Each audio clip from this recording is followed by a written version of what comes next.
galera ligada aqui no canal Expresso 1898, terminou agorinha no Estádio Luso Brasileiro, Audax 1, Vasco 1.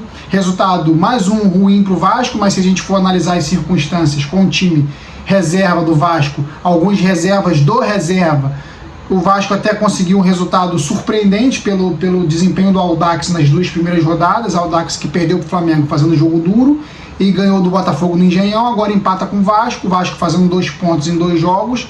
Resultado, claro, que para o campeonato ruim, mas pelas circunstâncias, um resultado ok, né? Não é nada demais também, não vamos comemorar um empate com o Audax, mas um resultado que mantém o Vasco ainda numa disputa aí por vaga numa semifinal de estadual.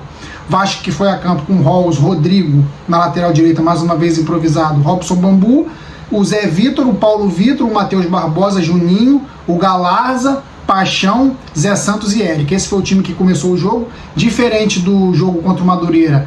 Robson Bambu no lugar do Eric Pimentel. Robson Bambu tem que adquirir ritmo de jogo, ele vai fazer parte da equipe principal do Vasco, que vai dar continuidade ao Campeonato Carioca. Achei até uma substituição ok. Essa é a hora de botar ritmo para esses jogadores que chegaram no Vasco. E o jogo foi muito feio, jogo ruim, duas equipes fracas, né, tecnicamente. O Vasco, que eu observei com mais detalhes, uma equipe desentrosada ainda, né, muita gente da base, muito moleque da base. No segundo tempo a equipe modificou praticamente toda, entrou meio campo todo novo praticamente. E o Vasco ficou sem entrosamento, mais do que já vinha tendo no início do jogo. Destaques negativos, principalmente o Matheus Barbosa, que entrou como capitão mais uma vez. Matheus Barbosa não serve para o Vasco, eu já tinha falado isso aqui. O Matheus Barbosa, ele vai a qualquer momento, se permanecer no Vasco, entrar, e ele entrando, ele compromete o desempenho do Vasco. Hoje ele comprometeu, perdeu a bola para o gol do Audax logo no início do jogo. É um jogador que eu não gosto, um jogador lento, dispersivo. O jogador para jogar no Vasco tem que ser ligado no 220 o tempo todo, senão acontece o que aconteceu no gol do Audax. O destaque negativo principalmente pelo Matheus Barbosa, mas o destaque positivo, cara, que vem me surpreendendo desde o jogo contra o Madureira, é o Galarza. Galarza, mais uma vez, fez uma partidaça buscando o jogo, fez o gol de empate. Mais um jogador também que teve destaque, na minha opinião, foi o Paixão, que fez o cruzamento para o Galarza fazer o gol. Um jogador de muita personalidade, adquirindo mais confiança, vai ajudar mais ainda o time do Vasco, até de repente para um campeonato brasileiro de Série A, porque não? Às vezes os jogadores aparecem nas competições inferiores e acabam ajudando muito em competições mais importantes. Pode acontecer com o Paixão, gostei muito desse jogador. Outros destaques, eu gostei principalmente do goleiro Rolls, que hoje mostrou uma confiança, uma agilidade ali para ajudar o time a sair jogando, buscando o jogo, chamando a responsabilidade ali de certa forma. Outro destaque também foi o Paulo Vitor, apesar das limitações muito técnicas, ele tem uma limitação técnica muito forte, não serve também, na minha opinião, para o Vasco, mas a gente está falando do jogo de hoje. Também buscou o jogo, buscou as jogadas, não se omitiu em nenhum momento, diferente do Matheus Barbosa. Cara, se a gente for falar de outro destaque negativo, aí o Juninho. Juninho não serve, cara. Juninho tá vendido pro Orlando City, ele não pode jogar como titular do Vasco.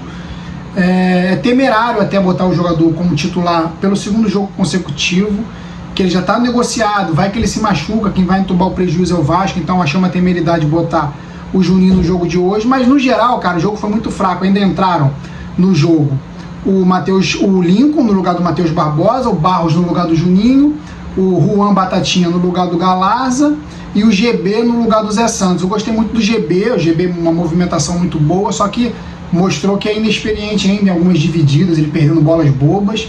E para finalizar as substituições, a quinta substituição foi o Ryan no lugar do Eric.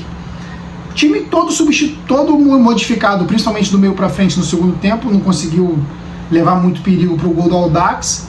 O resultado acabou sendo até bom para o Vasco, porque uma equipe tão mesclada, com tantos jogadores aí, até de nível de time C para o Vasco aí, foi até um resultado que manteve o Vasco, entre aspas, aí, não dá para falar que invicto, mas com 2 jogos sem perder, 2 empates. Então, cara, eu não vou dar nem nota individual hoje, porque os jogadores mantiveram ali principalmente um nível. Se eu fosse falar mais uma vez, o Matheus Barbosa ganharia para mim uma nota 2, para mim foi o pior do Vasco. O Matheus Barbosa não tem condição de jogar mais no Vasco, para mim foi o pior disparado, seria a única nota que eu teria, assim, muita vontade de dar mesmo, uma nota muito baixa para o Matheus Barbosa. Mas pro restante, vou falar o quê? Mostraram disposição, o Zé Vitor, disposição purinha, o Rodrigo, muita disposição também, apesar de estar improvisado, Paulo Vitor, muita disposição Juninho também eu daria nota 4 pro Juninho. Juninho abaixo do ritmo, sempre uma voltagem a menos do que o time principal, do que o restante da equipe, na verdade. Então eu daria nota só pro Matheus Barbosa e pro Juninho. O resto ficaria com uma nota aí, vamos dizer, 6, entre 6 e 7, 6,5 pro resto, porque o resto mostrou vontade, pelo menos. Para vestir a camisa do Vasco tem que mostrar vontade. Destoando do time, o Matheus Barbosa e o Juninho. É isso, não tem muito o que falar. O Vasco agora joga de novo no sábado contra o Miami, né? Mais uma partida da Florida Tour. Vamos ver como é que esse time titular vai entrar em campo aí, se vai voltar com a equipe que perdeu pro River, se vai entrar alguém. Eu acho que tem que entrar o Ivan, tem que botar realmente os jogadores que serão titular no decorrer da temporada para jogar, tem que jogar o Jair desde o início, falando já sobre a partida de sábado. O Vasco voltando a campo só contra a Portuguesa dia 26, importante informação. O clássico contra o Botafogo não vai acontecer mais na segunda, ele foi adiado, vou ver qual rodada direitinho, mas a próxima rodada do Vasco, depois da partida adiada contra o Botafogo, vai ser contra a Portuguesa, também no Luso Brasileiro. Esse jogo vai ser um jogo isolado no dia 16 de fevereiro. Vasco e Botafogo jogam no dia 16 de fevereiro, partida isolada da terceira rodada. Como eu falei, o Vasco folgando na próxima rodada, então, e só voltando a campo contra a Portuguesa no dia 26.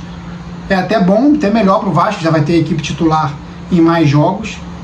Então é isso, galera. Vamos torcer para o Vasco conseguir a primeira vitória na temporada, que está 3 jogos aí, 2 empates e 1 derrota. Claro, 2 times diferentes. É isso, vamos torcer. Saudações vascaínas sempre. Fui!